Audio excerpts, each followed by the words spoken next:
بسم اللہ الرحمن الرحیم۔ دوستوں، جب حضرت موسیٰ علیہ السلام نبوت کے منصب سے سرفراز ہو کر کلام ربانی سے فیضیاب بن کر اور دعوت اور حق کی تبلیغ میں کامیابی و کامرانی کی خوشخبری پا کر مقدس وادی سے اترے تو اپنی بیوی کے پاس پہنچے، جو وادی کے سامنے جنگل میں ان کے انتظار میں راستہ دیکھ رہی تھی۔ ان کو لیا اور یہیں سے حکم الہی کی تعمیل کے لیے مصر روانہ ہو گئے۔ منزلیں طے کرتے ہوئے جب مصر پہنچے تو رات ہو گئی تھی۔ خاموشی کے ساتھ مصر میں داخل ہو کر اپنے مکان پہنچے۔ اندر داخل ہوئے اور ماں کے سامنے ایک مسافر کی حیثیت میں ظاہر ہوئے۔ یہ بنی اسرائیل میں مہمان نواز گھر تھا۔ حضرت موسیٰ علیہ السلام کی خوب خاطر مدارت کی گئی۔ اسی بیچ ان کے بڑے بھائی حضرت ہارون آ پہنچے۔ یہاں پہنچنے سے پہلے ہی ہارون کو اللہ تبارک و تعالیٰ کی طرف سے رسالت کا منصب دیا جا چکا تھا، اس لیے ان کو وحی کے ذریعے حضرت موسیٰ علیہ السلام کا سارا قصہ بتا دیا گیا تھا۔ وہ بھائی سے آ کر لپٹ گئے اور پھر ان کے گھر والوں کو گھر کے اندر لے گئے اور ماں کو سارا حال سنایا۔ تب سب خاندان کے لوگ آپس میں گلے ملے اور بچھڑے ہوئے بھائی ایک دوسرے کی بیتی زندگی کے حالات سے واقف ہوئے اور ماں کی دونوں آنکھوں کے ٹھنڈک حاصل کی۔ فرعون کے دربار میں حق کی دعوت۔ دوستوں، حضرت موسیٰ علیہ السلام و حضرت ہارون علیہ السلام کے درمیان جب ملاقات اور بات چیت کا سلسلہ ختم ہوا تو اب دونوں نے طے کیا کہ اللہ تبارک و تعالیٰ کا حکم پہنچانے کے لیے فرعون کے پاس چلنا اور اس کو اللہ تبارک و تعالیٰ کا پیغام سنانا چاہیے۔ اس غرض سے دونوں بھائی یعنی اللہ تبارک و تعالیٰ کے سچے پیغمبر و نبی فرعون کے دربار میں پہنچے اور بغیر کوئی ڈر اور خطرہ محسوس کیے داخل ہو گئے۔ جب فرعون کے تحت کے قریب پہنچے تو حضرت موسیٰ علیہ السلام و ہارون علیہ السلام نے اپنے آنے کی وجہ بیان کی اور بات چیت شروع ہوئی۔ اور موسیٰ نے کہا، اے فرعون، میں جہانوں کے لیے پروردگار کا بھیجا ہوا رسول ہوں۔ میرے لیے کسی طرح زیبا نہیں کہ اللہ تبارک و تعالیٰ پر حق اور سچ کے علاوہ کچھ اور کہوں۔ بے شک میں تمہارے پروردگار کے پاس سے دلیل اور نشانی لایا ہوں، بس تو میرے ساتھ بنی اسرائیل کو بھیج۔ فرعون نے جواب میں کہا، کیا ہم نے تجھ کو اپنے یہاں لڑکا سا نہیں پالا اور تو ہمارے یہاں ایک مدت تک نہیں رہا، اور تو نے اس زمانے میں جو کچھ کام کیا وہ تجھے خود بھی معلوم نہیں ہے اور تو ناشکر گزار ہے۔ حضرت موسیٰ علیہ السلام نے کہا، میں نے وہ کام یعنی مصری کا قتل ضرور کیا اور میں چوک جانے والوں میں سے ہوں، پھر یہاں سے تمہارے خوف سے بھاگ گیا۔ پھر میرے رب نے مجھ کو صحیح فیصلے کی سمجھ دی اور مجھ کو اپنے پیغمبروں میں سے بنا لیا۔ یہ اس کی حکمت کی کرشمہ ساجیاں ہیں اور میری پرورش کا یہ احسان جس کو تو مجھ پر جتا رہا ہے، کیا ایسا احسان ہے کہ تو بنی اسرائیل کو غلام بنائے رکھے؟ فرعون بولا فرعون، کیا معنی ہیں پروردگار عالم کے؟ حضرت موسیٰ علیہ السلام نے فرمایا، رب العالمین وہ ہستی ہے جس کے رب ہونے کے اثر سے تیرا اور تیرے باپ کا وجود بھی خالی نہیں ہے، یعنی جس وقت تو وجود میں آیا تھا تو تجھ کو پیدا کیا اور تیری تربیت کی، اور اسی طرح وہ تجھ سے پہلے تیرے باپ دادا کو عالم وجود میں لایا اور اس کو اپنے رب ہونے سے نوازا۔ فرعون نے جب اس خاموش کر دینے والی اور زبردست دلیل کو سنا اور کوئی جواب نہ بن پڑا تو درباریوں سے کہنے لگا، مجھے ایسا معلوم ہوتا ہے کہ یہ جو خود کو تمہارا پیغمبر اور رسول کہتا ہے مجنوں اور پاگل ہے۔ حضرت موسیٰ علیہ السلام نے جب یہ دیکھا کہ اس سے اب کوئی جواب نہیں بن پڑتا تو سوچا یہ بہتر ہے کہ زیادہ دلنشی انداز بیان میں اللہ تبارک و تعالیٰ کے رب ہونے کو واضح کیا جائے۔ اس لیے فرمایا یہ جو پورب اور پچھم اور اس کے بیچ ساری کائنات نظر آتی ہے اس کا رب ہونا اس کی قدرت میں ہے، اسی کو میں رب العالمین کہتا ہوں۔ تم اگر ذرا می عقل سے کام لو تو اس حقیقت کو آسانی سے پا سکتے ہو۔ ایک بار پھر حضرت موسیٰ علیہ السلام نے فرعون کو یاد دلایا کہ جو راستہ تو نے اختیار کیا ہے یہ صحیح نہیں ہے، بلکہ رب العالمین ہی وہ ذات ہے جو پرستش کے لائق ہے، اور اس کے مقابلے میں کسی انسان کا رب ہونے کا دعویٰ کرنا کھلا ہوا شرک ہے۔ اے فرعون تو اس سے باز آ، کیونکہ اس ہستی نے جس کو میں رب العالمین کہہ رہا ہوں ہم پر یہ وحی اتاری ہے کہ جو آدمی حق کے اس قول کی خلاف ورزی کرے گا، جھلائے گا اور اس سے منہ موڑے گا، وہ اللہ تبارک و تعالیٰ کے عذاب کا حقدار ٹھہرے گا۔ جو کوئی سرتابی کرے تو ہم پر وحی اتر چکی ہے کہ اس کے لیے عناب کا پیام ہے۔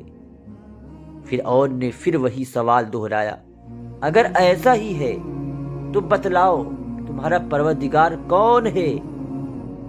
حضرت موسیٰ علیہ السلام نے کہا، ہمارا پروردگار وہ ہے جس نے ہر چیز کو اس کا وجود بخشا اور اس پر یعنی زندگی و عمل کی راہ کھول دی۔ پھر ان کا کیا حال ہوتا ہے جو پچھلے زمانوں میں گزر چکے؟ حضرت موسیٰ علیہ السلام نے کہا، اس بات کا علم میرے پروردگار کے پاس نوشتے میں ہے۔ میرا پروردگار ایسا نہیں کہ کھویا جائے یا بھول میں پڑ جائے۔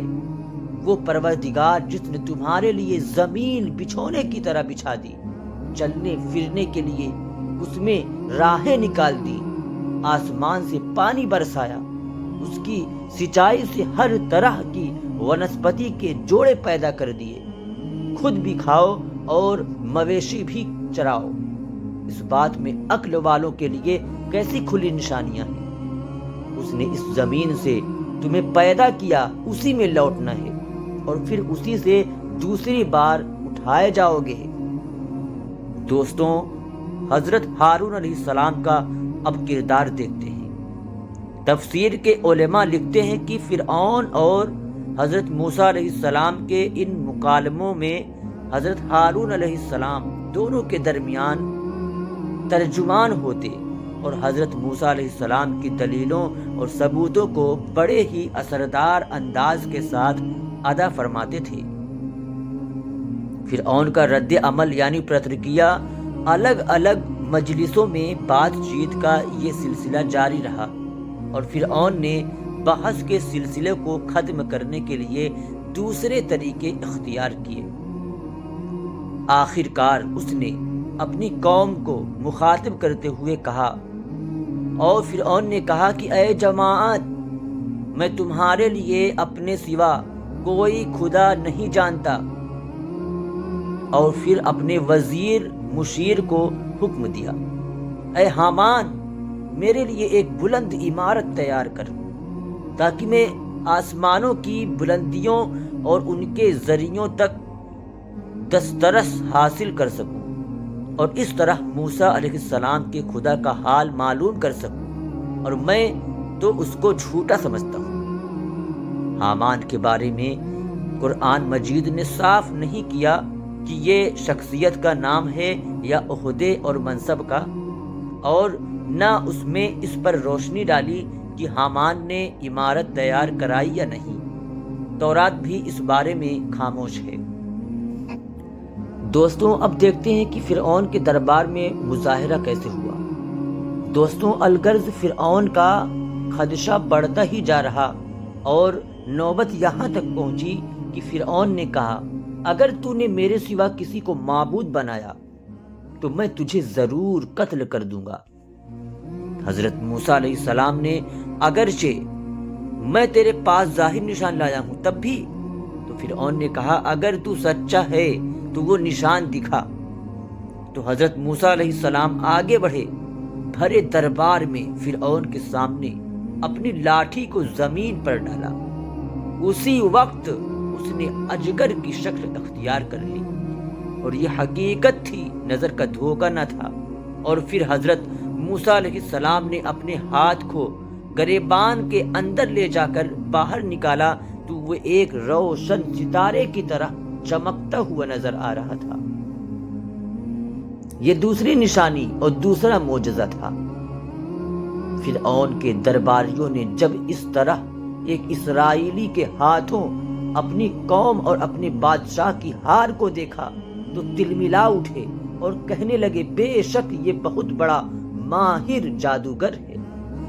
اس نے یہ سب ڈھونگ اس لیے رچایا ہے کہ تم پر غالب آ کر تم کو تمہاری سرزمین یعنی مصر سے باہر نکال دے۔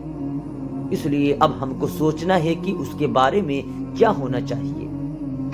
آخر کار فرعون اور فرعونیوں کے آپسی مشورے سے یہ طے پایا کہ فی الحال تو اس کو اور ہارون کو مہلت دو، اور اس مدت میں پورے راج سے ماہر جادوگروں کو راجدھانی میں جمع کرو اور پھر موسیٰ کا مقابلہ کراؤ۔